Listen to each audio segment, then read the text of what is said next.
berulang-ulang sampailah selagi ada stimulus, selagi ada impuls untuk awak punya muscle tu bergerak. Kalau tak ada impuls, tak adalah benda ni berlaku. Okay, so apa proses dia? Iaitu yang ini. Myosin head binds to actin. Okay, sebelum dia bind, kamu bayangkan myosin head tu kamu tahu kan yang mana kan? Yang ni kan? Okay, ini myosin tail.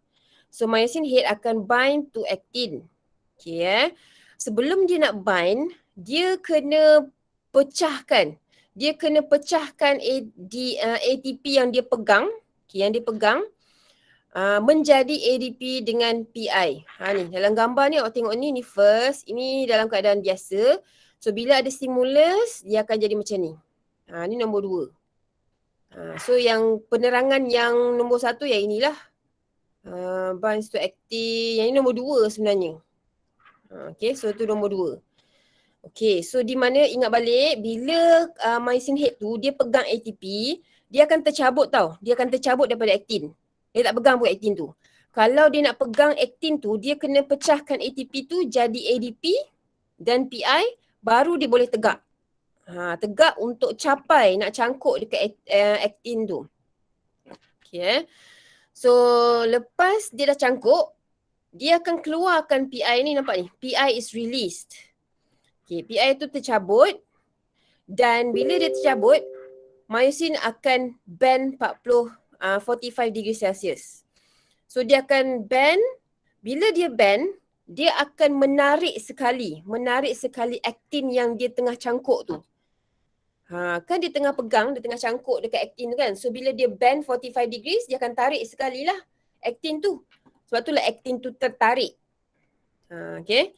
So itu dinamakan sebagai ini. Power stroke occurs. Power stroke. So kenapa power stroke? Sebab dia banyak. Sebenarnya bukan satu lah. Bukan satu myosin head ni je yang melekat pada aktin. Ada banyak kan. Macam dalam gambar ni. Macam dalam gambar ni kan banyak ni. Ni kepala, semua kepala myosin head ni. Bulat ni. So itu semua myosin head.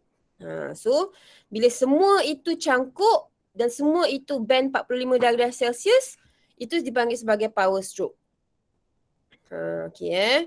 So satu lagi saya lupa nak sebut, bila myosin head dia cangkuk dekat aktin ni, itu dinamakan sebagai ni, cross bridge. So memang sebenarnya memang ada pemeriksa akan carilah point ni kalau dia keluar dalam essay. Bila awak terangkan benda ni, myosin head bind with actin membentuk cross bridge. Kalau awak setakat bind, awak cerita myosin head bind with actin je, takkan dapat markah. Tahu So ini sangat penting Okay.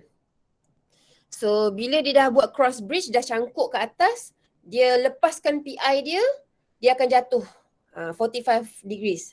Bila dia jatuh tu, dia akan tarik sekali aktin. Okay, itu dinamakan sebagai power stroke. So new ATP binds myosin head detach. Okay, so dia dah macam ni lah ni. So yang ini masih ini point nombor 3. So gambaran nombor 3 tu yang inilah, yang ini. Yang point nombor 4 ni, myosin head binds ni adalah gambar yang ni lah. Okay, myosin bind. Lepas tu sama juga. Yang ini masih nombor 4 lagi sebab dia nak cerita pasal yang tarik tu kan, power stroke tu. Okay, so masih point nombor 4 juga. So yang ini, new ATP binds. Okay, so new ATP binds. So yang ini nombor 5. Ni nombor 5. Okay. So ingat bila dia dah tarik, dia lepaskan ADP, dia lepaskan PI, semua yang dipegang tu. Bila dia dapat balik pegang ATP, ni dalam gambar ni kan, ATP, dia akan detach daripada aktin. Okay, dia akan detach daripada aktin dan cycle ni akan bermula balik lah. So yang point nombor 1, ni lah point nombor 2 lah sebenarnya. Nombor 2. So dia naik balik yang nombor 2. So cycle ni akan ulang selagi mana ada stimulus. Okay. So boleh So kamu just ingat, bila dia pegang ATP je, dia jatuh. Dia tak attach pada aktin. Dia tak cangkuk. Bila dia pegang ATP. Okay, so maybe boleh tambah kat sini lah kot. Bila pegang ATP tak cangkuk. Okay, tak attach lah, tak buat cross bridge. Okay, kalau ni bahasa kita senang nak faham. Okay, lepas tu bila lepas, bila lepaskan, bukan. Bila pegang ADP dan PI, dia cangkuk. Macam tu. Lepas tu, lagi satu, bila lepaskan ADP dan PI, dia 45 degrees. Dia tarik. Dia tarik 45 degrees. Okay, so ini mungkinlah boleh membantu nampak, supaya awak nampak flow cycle dia macam mana. Tahu? Okay, siapa nak salin boleh salin sekejap. So lepas ini kita masuk pasal apa Sekejap saya pun lupa. Siapa salin dulu, siapa yang nak salin? Okay. Dah So ini ni. So bila dah settle tadi tu, kan saya kata tadi kan, bila selagi mana ada stimulus, benda tu akan cycle je lah. Tapi bila tak ada stimulus, nampak poin yang ni Bila tiada stimulus, no more impulse, okay, yang CA2 plus ni akan dipulangkan balik ke SR, sarcoplasmic reticulum, by active transport. Okay, kenapa kalsium yang kena dipulangkan? Sebab ingat tak, kalsium yang diriliskan je Siapa, ni gambarnya. Nampak ni? Ni kalsium ni lah yang akan diriliskan oleh sarcoplasmic reticulum ke dalam sarcoplasm. Ingat tak, ada dalam kelas saya terangkan sarcoplasm. So dan awak ingat tak, kalsium tu bila dia dimasukkan dalam sarcoplasm tu, apa dia buat? Dia akan bind pada troponin. Yang saya kata dia bind pada troponin, dia mengalihkan tropomyosin, mendedahkan yang myosin binding site tu. So itu fungsi kalsium lah. So kalsium akan ada bila ada impuls. Kalau tak ada, dia akan tercabut. Lepas tu nampak tropomyosin benang tu kan, akan balik pada original position, iaitu yang position yang menutupi myosin binding site tu, dia tutup balik. Kalau ada impuls, baru kalsium attach, baru benda tu teralih, barulah boleh cangkuk kat situ. Kalau tak ada impuls, dia akan tertutup. Okay. So masa fibers return to their resting state, so muscle akan relax. So kiranya macam ada soalan PYQ yang kita bincang hari tu, ada satu kelas kita dah bincang. Ada soalan tu dia kata kalau orang dah mati, kenapa dia punya apa jadi pada badan dia? So kenapa dia kejung macam tu? Kenapa dia tak boleh kecutkan muscle dia apa kan? Sebab benda ni lah. Kita nak pulangkan kalsium ni kena active transport. So kalau sel yang dah mati, orang yang dah mati, maksudnya sel dia pun dah matilah. Dia tak bolehlah jalankan cellular respiration, tak bolehlah nak hasilkan ATP. Jadi dia tak bolehlah nak menjalankan active transport. So bila tak boleh nak menjalankan active transport, dia tak bolehlah nak pulangkan balik kalsium ni kepada yang sarcoplasmic reticulum ni. Okay, so sebab tu dia punya myosin head melekat je dekat actin. Tak boleh nak pulangkan ni. Dia punya myosin head dalam keadaan ni, macam ni. Dia terlekat macam tu je, terlekat cross bridge je. Dia tak boleh nak jatuh balik sebab tak ada ATP yang terhasil. Okay, so tak ada ATP yang terhasil, so dia tak boleh nak jatuh balik. Okay, so so ini adalah gambaran. Yang ini masa muscle tengah relax, yang ini masa tengah relax, yang ini masa tengah contract. Okay, contracting muscle. Okay, so tu gambar yang tu So kalau kamu nampak dalam gambar ni pun dia nak tunjukkan tu je, cross bridge tu yang. Nampak tak dia? Ni. Dia melekat, semua ni melekat. Nanti dia tarik, nampak ni dia tarik. Dia punya ni kamu nampak beza sikit, dia sengit sikit sebab dia dah tarik 45 degree Celsius tu. Dia tarik, itu dinamakan sebagai power stroke. Okay. Okay, so ini boleh baca nanti. So ini nak tunjukkan yang I-band semua tu dah sentuh juga kan dalam kelas. Okay, so dalam soalan selalunya lah, macam jarang pula dia tanya essay tau. Tak ada. Yang banyaknya pasal structure lah benda soalan macam ni. So dia akan tanya, mungkin dia akan tanya apa ni apa, kawasan ni apa, ni I-band.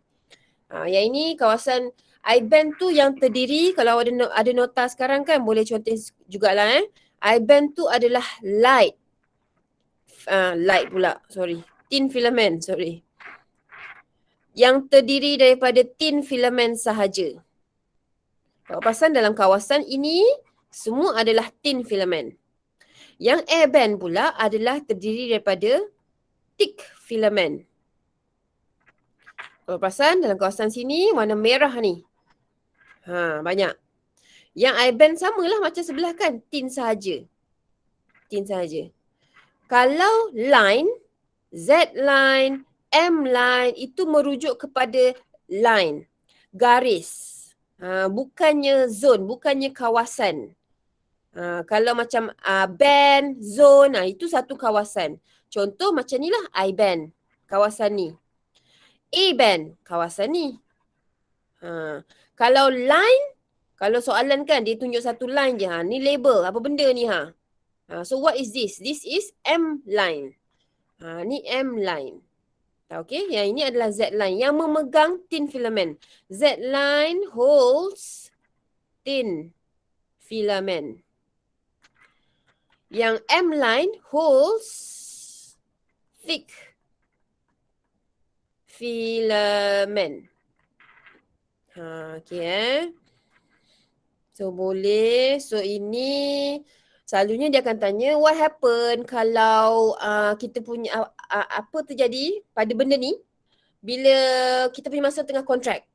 So cakap je lah yang Z line ni will become closer to each other. M line tak ada beza. Okay, sebab dia line kat situ tengah-tengah je kan. Z line ni akan makin merapat lah. Kalau tak percaya tengok sini. Ini Z line dia. Ni Z line. So makin rapat. Okay. Selain pada tu, I-band dengan I-band yang sebelah sana tu makin merapat juga. Ni nampak I-band ni kecil je. Gitu je. Ni pun I-band pun kecil juga. Okay, kawasan dia makin sempit. Okay. Yang A-band ada beza tak? A-band tak ada beza. Pasal ni gambar dia luas je sini setakat ni. Sama juga ini sampailah sini. Dia tak ada jadi kecut, tak ada jadi pendek, tak ada jadi panjang. Sebab kenapa? Sebab A-band ni kan terdiri daripada thick filament. Yang myosin head, myosin tail tu. Dialah yang tukang tarik. Dia tukang tarik je. Dia tolong gerakkan yang lain tu. So dia duduk kat situ, dia tukang tarik kan. Okay. So orang yang ditarik itulah yang akan berubah sama ada lagi dekat ataupun lagi jauh. Tahu, okay. So yang A-band, no change. A-band, no change. Okay. So maybe you can just put here no change lah. Tak ada perubahan lah jadi lagi pendek ke tak ada. Tahu, okay. So ini satu lagi ada dalam soalan tu kan kita dah discuss juga H zone. So kalau kamu nampak kat sini H zone tu apa pula? Ni H zone yang hanya terdiri daripada thick filament sahaja. Kalau awak cakap A-band kan, A-band tu ada thick dan juga thin lah kawasan ni. Thick dan juga thin. Kalau I-band hanya thin sahaja. Kalau H zone hanya thick sahaja. So bila masa kontrak makin semua benda makin merapat, so H zone pun akan lama-lama makin merapat dan terus hilang lah nampak ni. Tak ada H zone, dah bertindih dah yang thin filament tu. Okay, so Untuk topik yang ini, kebanyakannya ni lah kamu kena baca ni lah. Short sacromia become shortens. Shortens, no change, A-band no change. H-zone akan shorten until disappear. So itu untuk ni je aku nak hafal. Okay, apa yang berlaku pada dia. Jadi lagi jauh ke, lagi dekat. Macam tu. Okay, so settle untuk muscle lah. So nanti don't worry, kita try buat yang PYQ dan juga ada beberapa soalan saya dah photo state. So yang ini pula. Hormones. So kita sekarang ni dah. Nervous system dah. Yang pasal synapse, axon semua tu. For 10.2 pasal muscle, neuromuscular junction dengan yang I-band, A-band tu semua dah settle. So kita masuk pada hormones in mammals. Okay, kejap. Hormones sabar-sabar kejap.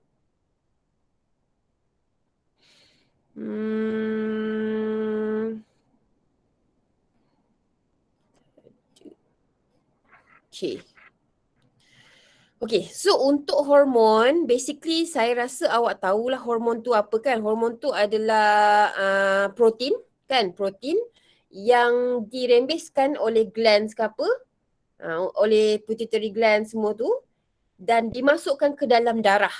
Kan, dibawa ke kawasan yang kita nak target tu melalui darah. Okay, so second regulatory system iaitu yang first pasal nervous system lah. Yang ini pasal hormon. Okay, endocrine system. So dia ada pasal glands, okay, dia mempengaruhi aktiviti jugalah dalam badan kita. Bukan setakat neurons je yang mempengaruhi kita punya aktiviti. Tak, ada juga hormon yang mempengaruhi juga. Okay. Contoh yang terdekat yang masa kita dah baru belajar ni pasal yang ADH. Hormon ADH tu. Dia mengawal kita punya kencing kan. Pekat ke cair ke. So contoh yang terdekat lah. Okay. So satu hormon ni adalah chemical yang diperlukan dengan kuantiti yang sangat sikit dan into bloodstream. So dirembeskan oleh gland. Okay, so kepada target cell. Dah sebut dah. Semua ada je dalam nota ni. Okay. So hormon ni dan dia hanya akan efek pada target cell saja. Contoh awak nak buat misai dekat awak punya bibir ni ke atas ni kan. So hormonnya contoh testosteron. So dia akan target kat situ je lah. Okay, so tak adalah tempat lain keluar pula misainya. Okay. So because only target cell have a receptor, nampak ni. Kenapa dia jadi macam tu? Sebab target cell tu je yang ada receptor untuk hormon itu. Lepas tu there will be an effect. So contoh gambaran dia macam ni. So contoh insulin ada reseptornya. So bila dia attach akan adalah berlaku yang glukos makin lama makin masuk. Glycogen dia akan pecah jadi glukos. Bukan. Glukos dia akan convert jadi glycogen. Ini adalah contoh yang ingat tak yang kita belajar masa hyperglycemia. Bila high glucose. Homeostasis. So bila high glucose, insulin akan dirembeskan. Dia akan membuatkan yang mana? Yang glukos tu dia akan masuk dalam sel. So sel tu buat cellular expansion. Inilah. Dia masuk dalam sel. So sel tu akan buat cellular expansion. Ada juga glukos yang terlebih tu akan dikonvertkan jadi glycogen. Inilah konvertkan jadi glycogen. Ada juga glukos tu yang akan dikonvertkan jadi lipid. Kalau kamu ingat ada 3 benda berlaku. So inilah dia. Ni glukos jadi lipid. Ni nombor 3. So itu contoh yang terdekat lah. Nak tunjuk kat awak yang satu hormon tu akan melekat pada reseptornya sahaja. Dia tak akan melekat pada reseptor glukagon ke, contoh ini kan insulin. Dia tak akan lekat pada glukagon punya reseptor ke tak.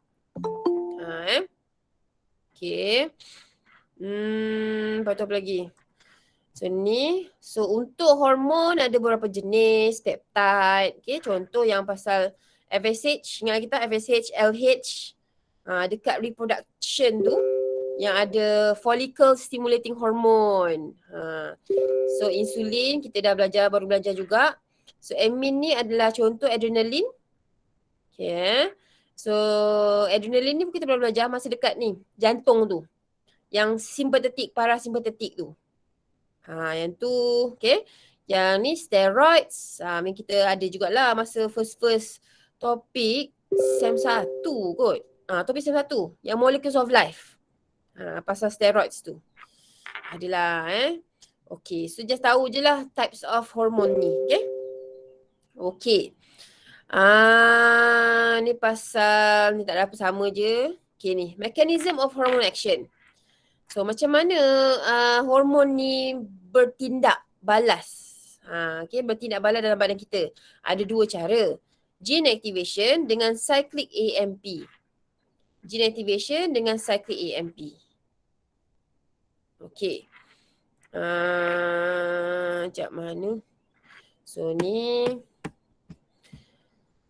So untuk gene activation. Okay. Kenapa ada dua jenis ni? Kenapa ada dua jenis mekanisme ni? Sebab hormon kita ada yang lipid soluble, ada yang tak lipid soluble.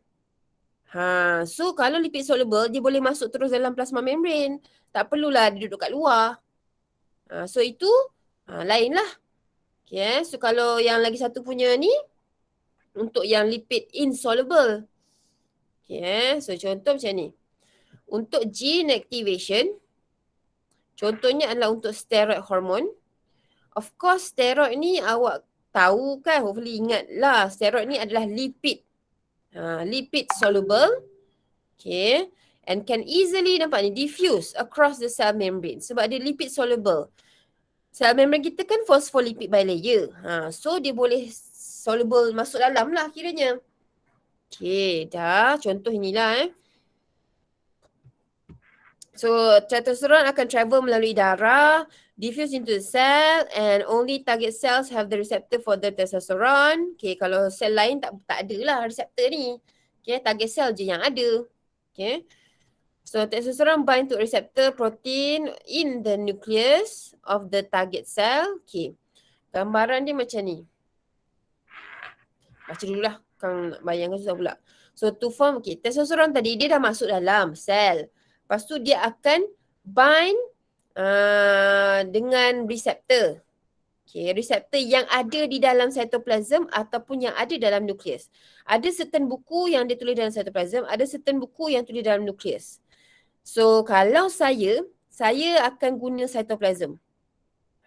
Okay, sebab kenapa? Sebab saya bayangkan nukleus ni adalah satu kawasan yang restricted. Macam tak boleh nak lalu. Sebab dalam tu sangat bahaya sebab ada DNA kita. Tak boleh benda lain yang masuk. Okay, so kalau awak jawab cytoplasm pun boleh. Okay, so sebab ada, dua-dua ada. Bukanlah dua-dua ada, tapi dua-dua tempat ada dalam beberapa buku. Tengoklah juga, okay. So kiranya bila hormon testosteron tu bind dengan reseptor, bind dengan reseptor, dia akan membentuk hormon reseptor kompleks. So kompleks ini akan bergerak ke nukleus, move towards nucleus and bind to a specific regulatory site on DNA. So dia akan masuk dalam nukleus dan akan bind pada kawasan yang tertentu dalam nukleus itu, dalam DNA. Sekejap So contohlah dalam gambar ni So yang warna hijau ni hormon which are lipid soluble. Jadinya dia akan masuk sahaja menembusi plasma membrane tu. Dalam cytoplasm dia akan bind dengan reseptor. Okay. Reseptor bila dia bind dengan hormon, dia akan membentuk hormon reseptor kompleks. Hormon reseptor kompleks. HRC. Okay. So, bila kejap. Ni lah hormon reseptor kompleks. Hormon reseptor kompleks. Ni reseptor protein yang kosong, belum lagi bind. Dia dah hantar sini barulah dia bind. Okay, so hormon reseptor kompleks ni akan masuk ke dalam nukleus melalui nukleopor. Kalau ada nota bolehlah sikit tambah ni nuklear. Salah hijau.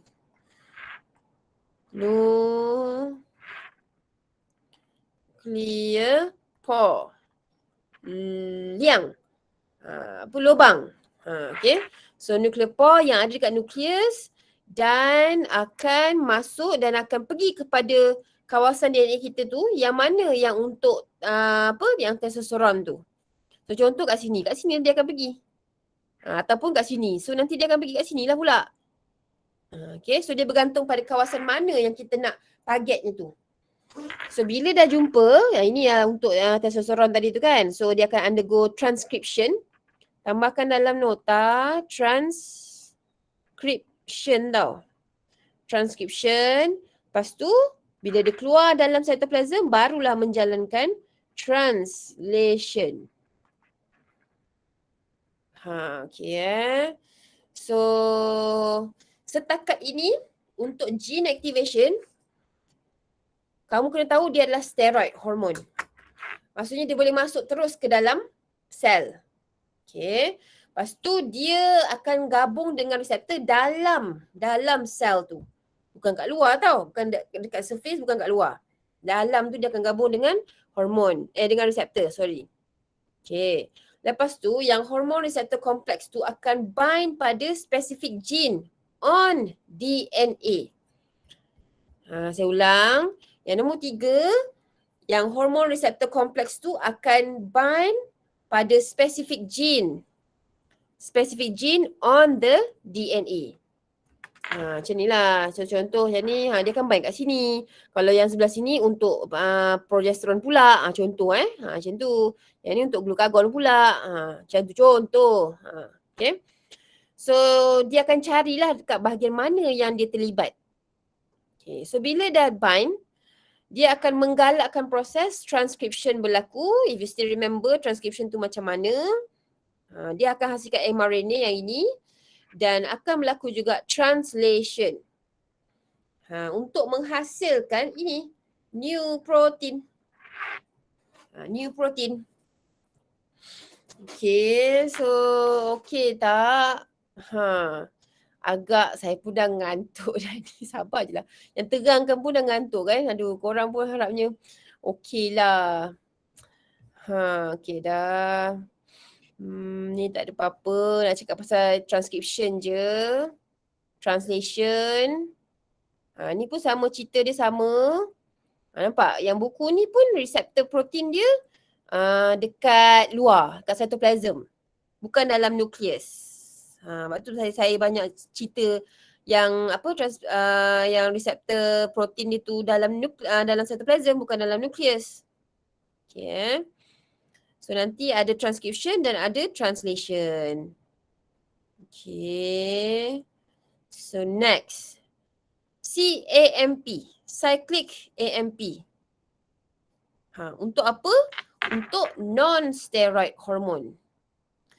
So jadinya bila dia non-steroid, dia akan insoluble in lipid. Okay, insoluble in lipid. So bila dia insoluble, jadinya dia cannot diffuse through the cell. Okay, so dia tak boleh nak menembusi plasma membrane tu.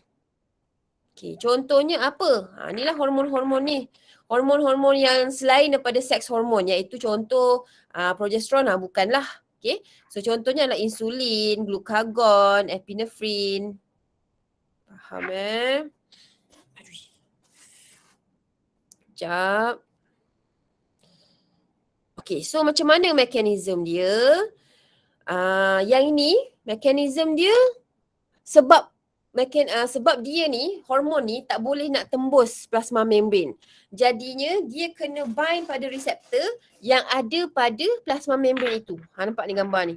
Ini plasma membrane. Okay, plasma membrane. Dalam plasma membrane tu ada reseptor. Ni reseptor. Padahal kalau kamu ingat yang gene activation tadi tu kan yang ini. Reseptornya ada di mana? Reseptornya ada di dalam, di cytoplasm. Okay. So, yang ini di luar, dekat surface tu. Okay. Membentuk sama juga memang akan dicari masa pemeriksaan berlaku. This one. Ingat, hormone receptor complex. Okay. So this binding activates G protein. Mana G protein? Cuba kamu tengok ni. Ni. Reseptor bind pada hormon, mengaktifkan gene protein. Okay. Lepas tu the activated G protein releases GDP. Okay. A new GTP binds to G protein, changes the conformation of G protein. Ini lebih kurang sama dengan myosin head tu lah, di mana bila ATP bind pada dia, barulah dia boleh jatuh 45 degree Celsius tu. 45 degrees bukan degree Celsius. Degree Celsius tu adalah suhu kan. So 45 degrees. Okay. So kalau yang ini pun samalah. So dia akan berubah bentuk bila dia pegang GTP. Tapi bukan ATP lah, GTP. Faham So bila dia ada GTP, dia akan change the conformation.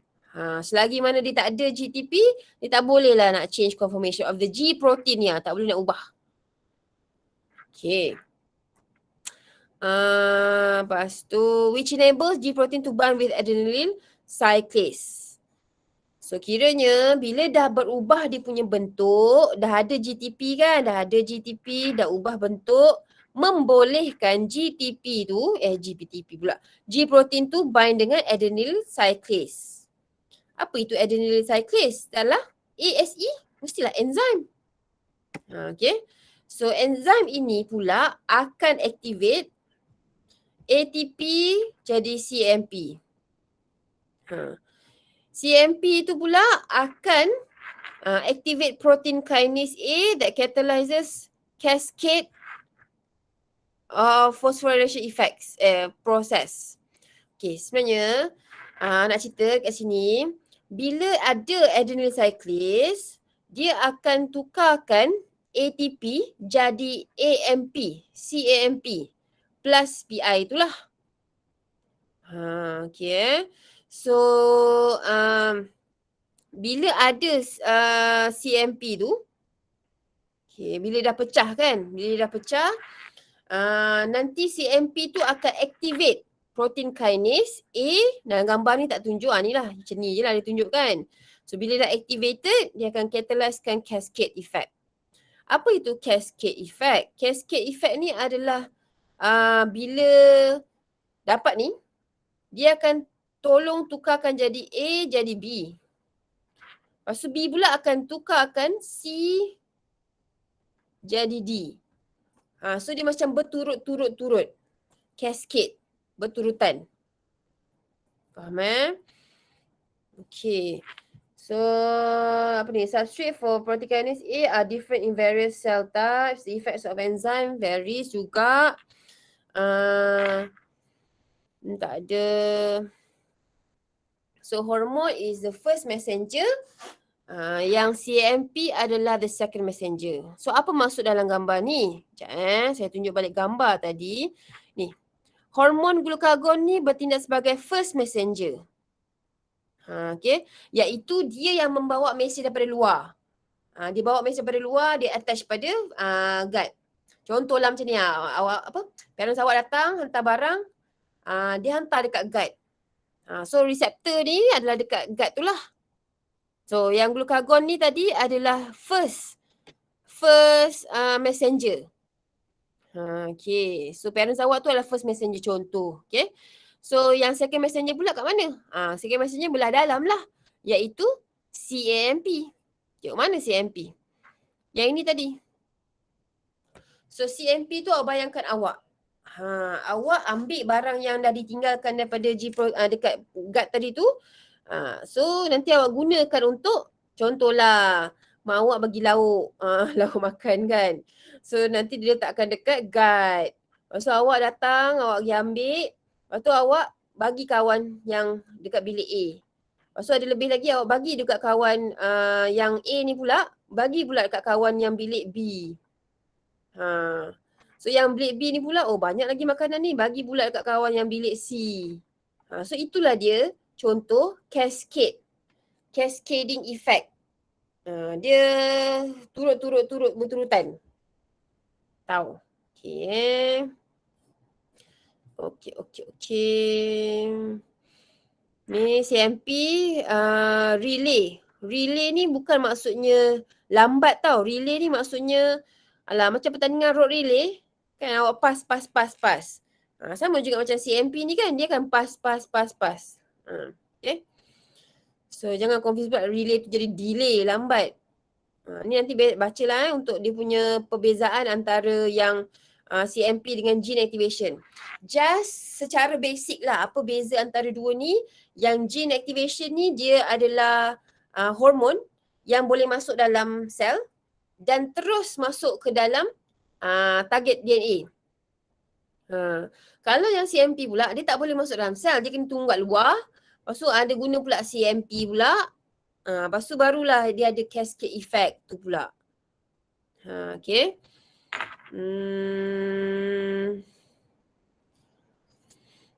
Ada lagi lah yang kamu tengok ni. Yang ni contoh transcription dengan translation tak berlaku. Yang ni berlaku. Dah sebut tadi kan. Okay. So settle about hormones. Okay. Sikit pasal photoperiodism. Photoperiodism Okay. So basically dalam topik ini kita nak belajar pasal role of phytochrome. Phytochrome ni adalah pigmen lah, pigmen. Pigmen yang ada dalam pokok. Okay, dalam kes ni kita akan tengok pokok yang berbunga. Okay. So, ni contoh gambar lah, gambaran apa pigmennya tu Okay.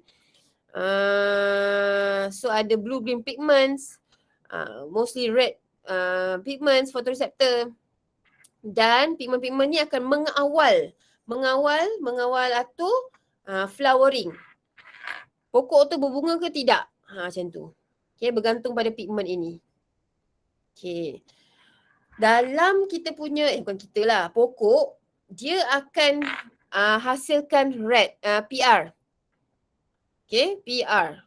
Pigmen R lah. Kenapa R? Sebab dia red light. Okay. So, bila siang, pigmen ni akan serap red light. Lepas tu nama dia PR, R, red light. So, dia akan absorb red light. Dan ditukarkan kepada PFR. Okay.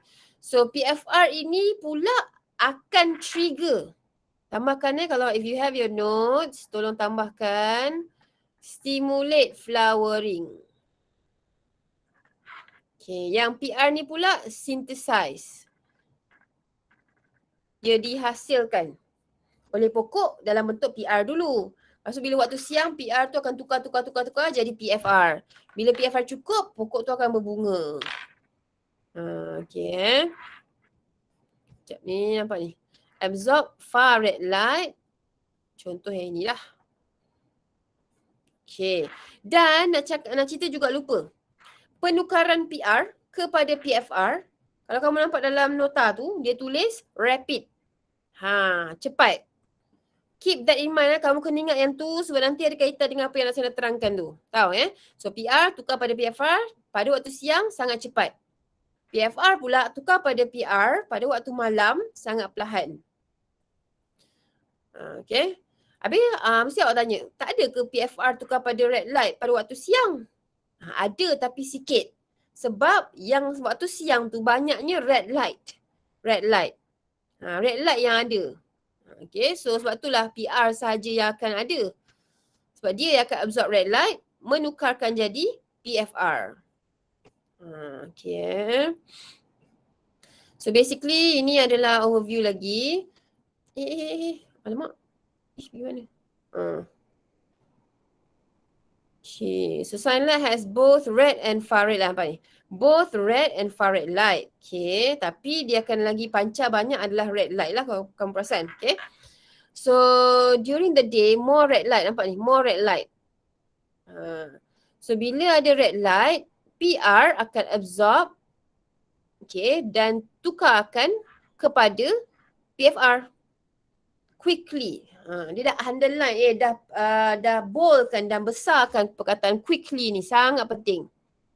Okay. So during the night pula PFR can gradually be converted back to PR. So PFR can also be converted quickly into PR by absorbing far red light when exposed to far red light. Okay, so kiranya masuklah photoperiodism, iaitu physiological response terhadap siang dan malam yang berbeza panjangnya tu. Kan dekat luar negara kan dia punya malam tu lagi panjang, siang tu pendek je. So jangan kamu ingat tak ada pokok kat situ, sebab kalau kat sini pokok biasa ada cahaya kan. Kalau kat sana ada juga waktunya. Ada masa dia. Okay. So ini adalah satu lagi term yang sangat penting dalam penceritaan topik ni lah. Iaitu ni, critical night length. Okay. So critical night length tu apa? Iaitu satu masa yang tanpa ada apa-apa gangguan. Uninterrupted darkness. Kenapa nak kena darkness? Sebab nak tukarkan PFR tukar jadi PR. Sebab kalau siang PR akan tukar jadi PFR. Nampak tak? Faham tak? Okay. So duration of the night length controls flower. Nampak ni? Duration of the night length. Dia akan tengok lebih kepada waktu malam. So kenapa pada waktu malam? Sebab tengok kandungan PFR tu banyak ke sikit pada waktu tu. Okay. So ini adalah types of plant. So kalau untuk yang short day plant, beginilah contoh-contohnya. So kadang tu awak perasan banyak dekat Cameron Highland kan macam ni kan. Okay. Short day plant. Sebab tu lah dekat Cameron tu, tak tahu sekarang macam dah sama je kan, lebih kurang kan. So kalau macam awal-awal dulu masa dekat Cameron Highland tu, dia punya day siangnya adalah lagi pendek sikit lah, tak adalah macam beza sangat. Okay. Tapi kita boleh nampak lah redup je kat situ. Okay, so dia menunjukkan kat kawasan yang situ adalah short day. Short day plant. So pokok-pokok kat situ yang jenis short day je lah. Okay. Flowers when dark period are longer than critical night length. So, pokok ni hanya akan berbunga bila dia punya dark period are longer. Malamnya yang panjang. Okay. Kalau malam dia pendek, dia tak akan berbunga. Okay. Kalau pula ni long day, flowers when dark period are shorter than the critical night length. Lagi pendek lagi. So kiranya yang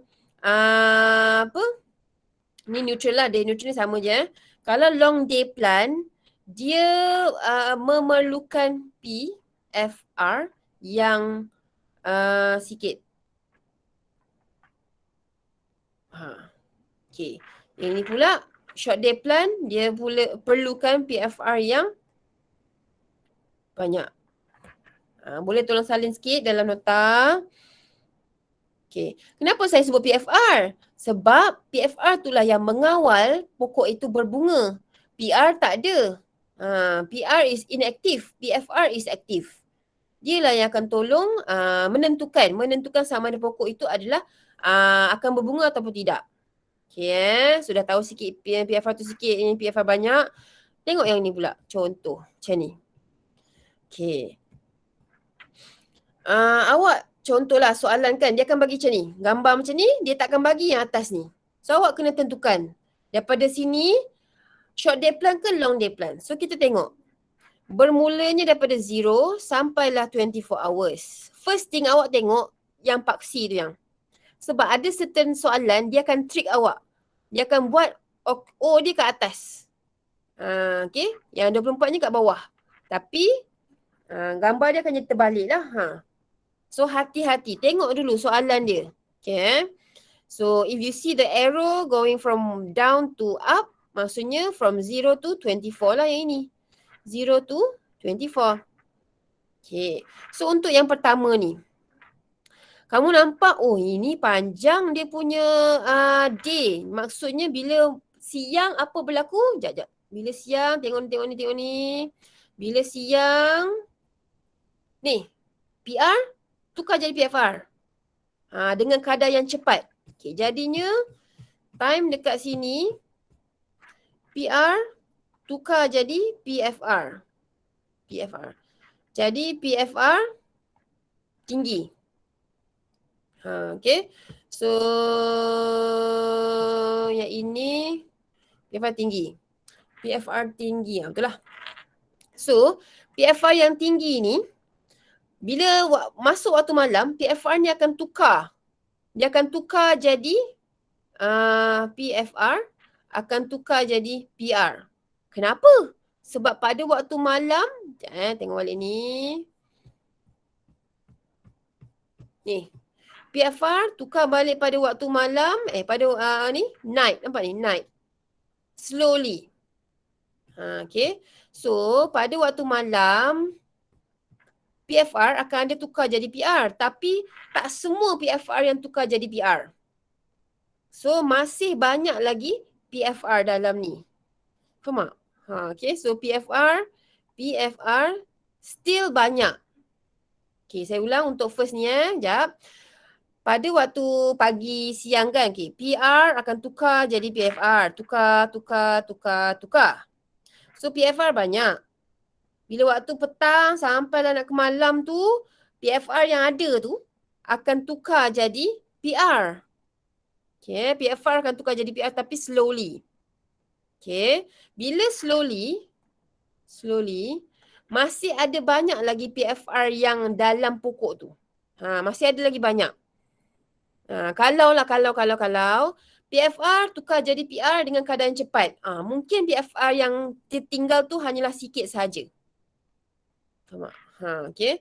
So, since memandangkan PFR tukar jadi PR tu lambat sepanjang malam ni, lambat, jadi PFR yang masih tertinggal yang waktu siang kita dah buat banyak-banyak PFR ni kan, masih tinggi lagi. Jadi, bila PFR tinggi, kamu nampak sini, pokok ni tak berbunga. Okay. Yang ini pula, apa cerita yang gambar ni? Kalau short day plan. Okay, short day plan. So, kiranya yang ini PR tukar jadi PFR. Okay. Tapi, ni penukaran ni laju kan? Banyak kan? Okay, tapi malam dia panjang. Jadi, PFR tukar jadi PR. Walaupun dia slow, tapi dia sempat nak tukar. Sempat nak tukar semua PFR tu, ni pagi tu, pada waktu pagi terhasil tu, ditukarkan jadi PR. Sempat nak tukarkan PFR tu jadi PR, sempat. Jadi, akhir sekali PFR yang tertinggal adalah sedikit. Dan PFR yang sedikit ni akan membuatkan pokok short day plant berbunga. Sebab short day plant suka PFR yang sikit. Tolong betulkan ni yang, saya pun dah confused dah. Ni, short day plant, PFR yang sikit tau. Ni yang saya kata, awak kena tahu dia punya keyword tu, baru boleh tengok graf yang tadi tu. PFR sikit. Okay, yang ini PFR banyak. Okay, kita tengok pula. Macam mana PFR banyak tu? Sekejap Faham So, yang ini flowers when dark periods are longer. Jadinya PFR tukar jadi PR. Jadi banyaklah PFR yang ditukarkan. Jadi PFR tinggal sikit. Macam itulah. Itulah. Okay. Sekejap sikit lagi. Sorry kalau ada kelas depan ni. Sekejap ni. Tengok yang long day plan ni. So pada waktu siang, PR tukar. Jadi PFR. Okay. Jadi PFR banyak. So pada waktu malam pula, PFR tukar jadi PR. Tapi sikit je yang boleh ditukarkan. Jadi PFR masih tinggal banyak. Sebab tak sempat nak tukarkan. Tak sempat. Dah lambat. Lepas tu pendek pula tu malam dia tu. So masih tinggi, banyak lagi PFR. Kamu tengok-tengok, berbunga. So dia mestilah long day plan. Macam ni lah. PFR banyak, dia akan berbunga. Dia suka long day plan. Okay. So yang ini pula, contoh yang gambar yang ni, PR tukar jadi PFR. Pada waktu siang kan biasa tukar. Tapi pada waktu malam tu PFR tukar jadi PR. Semua PFR sempat sempat untuk ditukarkan jadi PR. Jadinya masa akhir sekali PFR akan tinggal sikit. Pokok long day plant tak suka PFR yang sikit, so dia takkan flower. Gitulah. Okay, so tak apa. Hopefully okay lah. Tak apa, nanti kita akan try to explain balik lah dalam kelas. Okay.